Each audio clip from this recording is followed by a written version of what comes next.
Have you ever caught yourself just watching your cat sleep in a sunbeam and wondered if they're keeping some sort of secret from you? Is it actually possible that your fiercely independent, incredibly graceful little companion is silently crying out for help right in front of you? We all tend to think we know our cats inside and out, but the truth is, feline communication is this incredibly subtle, entirely hidden language. And when it comes to being in pain, man, they are absolute masters of disguise. If you really want to truly understand your feline friend on a deeper level, you are in exactly the right place. Today, we're going to decode those subtle, almost totally invisible signals your cat uses when they are hurting. Because honestly, recognizing this hidden language isn't just about being a good pet parent, it can literally save their life. All right, so here's our game plan for the explainer today. We'll cover the instinct to hide, subtle physical whispers, shifts in movement, sudden personality changes, broken daily anchors, and finally, exactly how you should take action. Let's jump right into part 1, the instinct to hide, and why our cats suffer in silence. To really get why your cat suffers in silence, we have to look all the way back to their biology. You see, cats are biologically hardwired to hide their vulnerability. Out in the wild, making noise or showing any kind of weakness when you're hurt, that's basically a neon sign inviting danger from predators.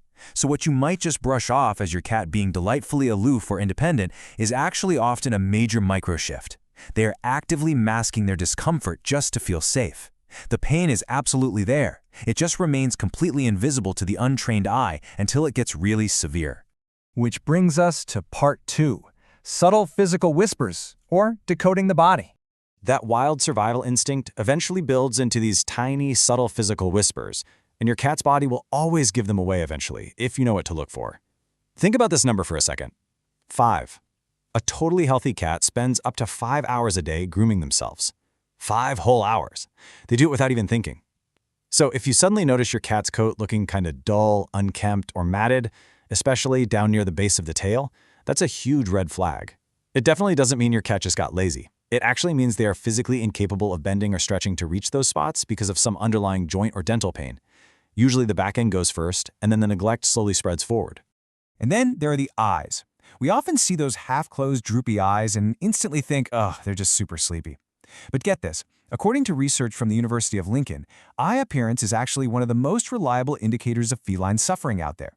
If you ever see the appearance of the third eyelid, that pale, filmy layer creeping in from the inside corner of their eye, that's a signal of significant internal distress, maybe a fever or severe pain. That's a sign that leaves zero room for guessing. Another really critical physical whisper to watch out for is compulsive licking. If you notice your cat obsessively licking one specific spot, like a single paw or a patch on their belly, until the fur is literally gone or the skin looks raw, they aren't just grooming anymore. This is a desperate, frantic attempt to soothe localized pain from arthritis, dental issues, or hidden skin conditions. It's like they're trying to treat their own invisible wounds. Moving right along to part 3, shifts in movement. Let's decode their action. We all know cats are built for pure agility, right? So when their movement shifts, it speaks volumes. Cats are natural-born climbers. If your previously athletic little panther suddenly hesitates before leaping, totally avoids those high perches they used to love, or starts using your furniture as stepping stones instead of just making one direct, graceful jump, pay really close attention. These little adaptations definitely protect them from discomfort, but they are quietly masking joint pain, weakness, or silently developing arthritis. You're also going to want to watch for a really stiff posture right after they wake up from resting or a suddenly much slower climb up the stairs. Honestly, even the way they rest matters. If you see your cat pacing around the room late at night or staying wide awake when they definitely should be sleeping, it's often because the simple act of just lying down actually increases their pain. They literally cannot find a comfortable position. All right, part 4, sudden personality changes. Let's decode their interaction.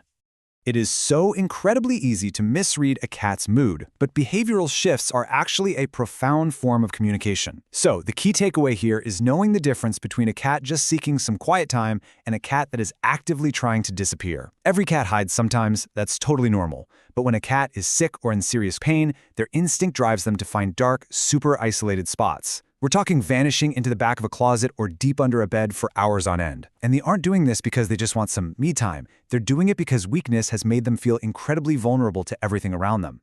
Their voice and their personal boundaries are going to change too. If a normally gentle, super social cat suddenly hisses, swats, or shows pure aggression when you try to pet them, they are instinctively protecting a painful area. And really pay attention to their voice. A cat's voice is their main tool for communicating with us. Excessive urgent meowing is definitely a warning, but get this, a notoriously chatty cat suddenly going completely silent is a massive cry for help. Remember what we said earlier? In the wild, the weak stay quiet to survive. Now for Part 5, Broken Daily Anchors, Decoding the Routine. Cats are basically creatures of pure precision. A healthy cat maintains incredibly consistent daily patterns. So if you suddenly notice your cat eating significantly slower, leaving half their bowl behind, or refusing food entirely, that almost always indicates dental pain, nausea, or some systemic illness that's suppressing their appetite. And as for sleep, well, while a cat in pain might pace restlessly at night, they might actually do the exact opposite and start sleeping excessively. They do this because their tiny body is frantically trying to conserve enough energy to cope with and heal from the distress. Okay, please pay very close attention to this next bit because it is literally life or death. If you ever see your cat lingering and straining in the litter box with minimal to no output, this is an absolute drop-everything emergency. Do not wait. If they are vocalizing while trying to go, excessively licking their belly or genital area, or if their abdomen feels firm, their urethra might be completely blocked. According to veterinary medicine, a blocked urethra traps urine inside the body and can lead to fatal kidney failure in just 24 to 48 hours. You have to treat this sign as an immediate emergency the very second you see it. Finally, Part 6, How to Take Action and the Promise of Observation. So, now that we can actually decode this invisible language, how do we proactively help them without making things worse or accidentally triggering those deep survival reflexes? Here's your action plan. First off, never, ever try to test for pain by poking sensitive areas, squeezing them, or abruptly waking them up. Doing that just triggers an involuntary survival reflex that usually results in defensive bites or scratches, mostly because you've basically just acted like a predator. Instead, step 1 is to just quietly observe their natural movements from a distance. Step 2 is to meticulously track any shifts in their daily anchors, their grooming habits, jumping, eating. And step 3, arm your vet with this incredibly specific information immediately. Remember, you are their only translator. At the end of the day, understanding this hidden language isn't just about providing good medical care. Honestly, noticing these invisible signs is the ultimate display of love and trust. They mask their pain because their biology tells them they absolutely have to, but by taking the time to learn their invisible signals, you are showing them that in your home, they don't have to hide. As we wrap up this explainer, I really want to leave you with a quick challenge. The next time you walk into the living room, don't just glance over at your cat. Really look closely at their coat, their eyes, the way they're resting, and the way they move. Take a look at your cat right now and ask yourself, what quiet secret are they trying to tell you today?